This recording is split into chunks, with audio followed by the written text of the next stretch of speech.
Tem uma ideia que é muito comum, né? Acho que faz parte até do senso comum mesmo, de que quanto mais uma pessoa conhece, quanto mais sabedoria ela tem, quanto mais consciência da vida, maior é o sofrimento dessa pessoa.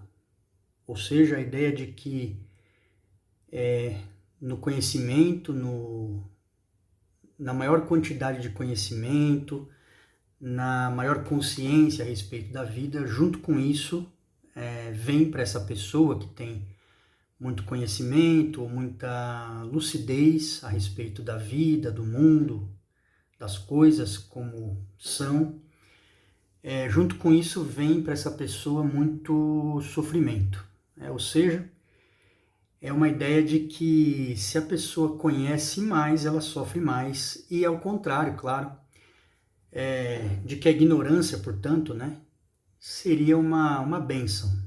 Ou seja, se a pessoa é aquele tipo de pessoa que não se preocupa muito em compreender o significado das coisas, não tem uma preocupação em buscar o sentido, né? Talvez o sentido da vida, o sentido das coisas que se passam no mundo. Vive assim de uma forma um tanto quanto mais alienada, talvez, ou sem se preocupar, né, com esse tipo de questionamento mais profundo, que essa pessoa vive melhor, né? Vive melhor porque ela não é atormentada, não é, pela ideia de que as coisas não fazem sentido, na verdade, por exemplo, né? De que a vida em si pode não ter um sentido, ou não ter um propósito. Essa pessoa muitas vezes ela não se depara também com as contradições que a vida tem, ou pelo menos não é que não se depara, né? Mas talvez não se deixa levar por esse tipo de reflexão, por esse tipo de pensamento. E essa é uma ideia, né, de que o conhecimento ele traz consigo uma carga maior de sofrimento, né? Até assim como eu falei, isso é muito do senso comum, né? Muita gente associa, inclusive, sentimentos como angústia, doenças como depressão ou algo assim, a essa capacidade, ou essa característica que o indivíduo tem de se questionar mais, né? De se perguntar mais pelo sentido das coisas e buscar uma explicação para tudo, que isso, junto com isso, vem associado, né? Essa carga maior de angústia, de sofrimento e tudo mais. Essa é uma ideia muito presente no senso comum e também muito trabalhada também na filosofia, né? Existe esse pensamento, ele é muito antigo, na verdade. Isso pode ser encarado, né? Pelo menos de duas maneiras, tá? A primeira delas é de uma maneira mais superficial, né? Então, assim, não sei como é que é para você, mas eu, pelo menos, quando sinto, assim, que procurar tomar muito pé das situações que estão acontecendo no mundo, das notícias, o que está acontecendo na política, o que está acontecendo na sociedade, o que está acontecendo no mundo, né? São guerras, enfim, problemas na economia, problemas de fome, de escassez, prognósticos sobre o futuro que não são nada animadores, né? Então, por exemplo, eu quando começo a tomar muito pé de certas preocupações com tudo que está acontecendo ao meu redor no mundo, às vezes eu sinto que isso traz mesmo uma certa angústia, né? Você muitas vezes começa a sentir um estresse, um temor, muitas vezes, pelo futuro, pelas coisas que estão por vir, né? E muitas vezes isso não faz mal, né? Isso faz mal, aliás. Muitas vezes isso não faz bem, acaba fazendo mal, né? Então, eu não sei vocês, mas eu, pelo menos, muitas vezes, de maneira consciente, eu procuro um pouco dessa alienação. Eu procuro um pouquinho me afastar dos noticiários, das coisas que estão perturbando a minha mente, né? Uma busca aí talvez de uma certa ataraxia, né? A busca de você não ser perturbado, né? Não deixar sua paz interior ser perturbada pelas coisas externas. Então muitas vezes eu penso isso, assim, eu falo, olha, eu não quero saber muita coisa agora, porque não está me fazendo bem, ou então não sou eu que vou resolver essas grandes questões estruturais do mundo, então eu vou só viver o meu dia a dia aqui, por um tempo pelo menos, para me afastar dessas coisas, né, que estão me fazendo mal, que estão me prejudicando, às vezes afetando o humor, o ânimo, né, fazendo você se tornar uma pessoa mais ansiosa, esse tipo de coisa, né. Então, assim, isso eu acho que é um pouco de sabedoria, né, porque nem sempre tomar pé de tudo, querer se inteirar a respeito de tudo, é exatamente a medida melhor para a saúde, né, mental.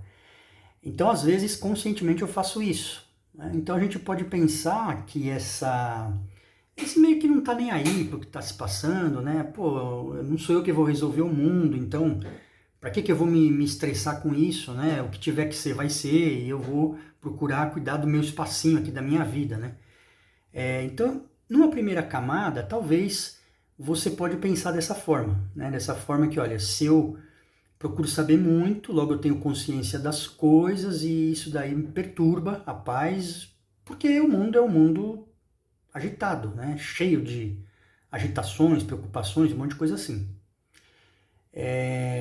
Por outro lado, claro, você não pode viver completamente afastado de tudo, né? Você precisa se informar, você precisa saber normalmente o que está acontecendo para sua própria defesa, para sua própria preparação e tudo mais, né?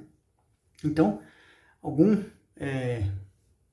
equilíbrio entre tudo isso é uma medida assim que parece salutar e necessária, né? Nem tanto lá, nem tanto cá. Mas existe uma camada mais profunda disso, né? Nessa ideia de que onde há muita sabedoria, há muita angústia. Tem um livro que está entre os livros que são chamados aqui no Ocidente, né, de Velho Testamento, se condicionou chamar assim, né? São livros que vêm da tradição dos hebreus, que se encontram lá nos livros hoje do cristianismo, né? E se chama Velho Testamento. Entre esses aí, tem um livro que se chama Eclesiastes. E esse livro, eu acho que ele aborda essa questão de uma maneira um pouco mais profunda. No livro do Eclesiastes, você tem uma visão, né? Uma visão de que na muita sabedoria há muito enfado, muito sofrimento. Inclusive, né, uma das coisas interessantes que esse livro aborda é o fato de que não existe nada de novo de verdade no mundo, né? Então, o livro vai dizer algo mais ou menos assim, né? Nada há de novo debaixo do sol, né? Porque tudo que a gente vê já foi um dia antes de nós, ou seja, tudo que a gente vê acontecendo agora, sejam acontecimentos ou sejam ideias, na verdade não há nada de novidade. Tudo que se passa hoje já se passou um dia, né, e vai se repetir novamente muitas outras vezes. Então, uma das coisas, né, que esse livro nos traz é que não há coisa nova, né? O mundo não traz, de fato, alguma perspectiva nova. As ideias, elas se repetem, os movimentos se repetem. E aí, nessa perspectiva, quanto mais uma pessoa tem consciência disso, menos ela vai se empolgar com a ideia de que existe um rumo diferente a ser tomado na vida, uma ideia que seja nova, né? E aí, nesse sentido, né, quanto mais conhecimento, quanto mais consciência dessas coisas, talvez maior seja a angústia, né? Porque a pessoa, ela passa por uma espécie de desencanto, né? Que ela fala, não tem uma coisa que eu possa me apegar de verdade, porque as coisas que eu estou vivendo hoje já foram vividas antes, e as ideias que estão me dando hoje, né, de que são como ideias novas, eu posso constatar que não são novas, e na verdade na filosofia, né, no estudo do pensamento da filosofia, você percebe isso muito bem, né? Muitas ideias que vão surgindo hoje com cara de novidade são coisas que já foram discutidas muito tempo, né, na antiguidade, por diversos pensadores, por diversos filósofos, e que vão reaparecendo com uma roupagem nova, né? Então, assim, quanto mais consciência uma pessoa tem disso, talvez menor seja a sua empolgação e maior seja a sua inquietação pelas coisas, né, da vida. Uma outra coisa que esse livro traz também é a ideia de vaidade. A ideia de que tudo na nossa vida, no mundo humano, é vaidade. E aí você pode pensar em dois aspectos, né? O primeiro deles é a vaidade no sentido de que as pessoas se ensoberbecem, as pessoas pensam que são cheias de capacidade, de poder, de glória e tudo mais, mas que tudo isso é apenas vaidade no sentido primeiro, no sentido mais vulgar, né? Porque vaidade nesse caso significa orgulho, né? Significa soberba, algo assim. Mas existe um outro significado, que é o mais preciso talvez da palavra vaidade, que é efemeridade, que é coisa vã, passageira. Então no Eclesiastes você vai ler alguma coisa assim, tudo é vaidade, né? Vaidades de vaidades, tudo é vaidade. Quer dizer que tudo passa, né? E aí se liga a essa ideia, né? Nada existe de novo debaixo do sol, as coisas vêm e passam e vão. Mas com isso, né, com a ideia de que tudo é passageiro, vem também a ideia de que a nossa vida é assim. A vida é passageira. A existência é um sopro, é uma sombra, né? Essa é uma ideia muito presente primeiro em muito dos pensadores na filosofia, né? Mas também no próprio Eclesiastes também, no Velho Testamento, de que tudo é uma passagem, né? Rápida, como se fosse um sopro, um sonho. E, bom, quando uma pessoa ela adquire uma consciência disso, né? Uma consciência de que sua vida é breve, efêmera, passageira, de que tudo é vaidade, isso, ao meu ver, pode conduzir a um caminho de elevação, um caminho de sabedoria, um caminho que a pessoa entende que muitas das inquietações dessa vida, elas não valem a pena porque, afinal de contas, tudo é uma grande passagem, não é? Então não vale a pena você se debater completamente ou se desesperar por qualquer coisa que seja. Mas também pode levar ao oposto disso, aí vem essa sabedoria, essa consciência, né? Que é dizer que já que tudo é vaidade, tudo é passageiro, então qual é o sentido de tudo que eu estou vendo diante de mim? Qual é o sentido dessa vida, dessas coisas, né? Que se passam e parece só se repetirem sem nenhum sentido. Então nesse aspecto, a própria consciência dessa efemeridade da vida e de como tudo é vaidade pode também aumentar a angústia de alguém. E o Eclesiastes ele bate muito nisso, né? Porque ele fala, por exemplo, que, olha, a verdadeira sabedoria você não vai encontrar nos lugares de efusão, nos lugares de festa, você não vai encontrar aí. A verdadeira sabedoria você vai encontrar nos lugares de luto, na tristeza, especialmente no luto, né? E por quê? Por que tem essa ideia aí? Porque no luto, no momento que a gente se depara com a terminalidade da vida, com o fato inexorável, né, de que a vida ela é finita, que ela acaba, aí se desperta no ser humano a consciência da sua própria finitude e com isso, né, eleva-se a sua sabedoria, porque ele entende que não há coisas eternas, que ele próprio não é eterno. Mas junto com essa sabedoria, né, para se chegar a essa sabedoria, se chega também ou pode-se chegar a uma certa angústia, né?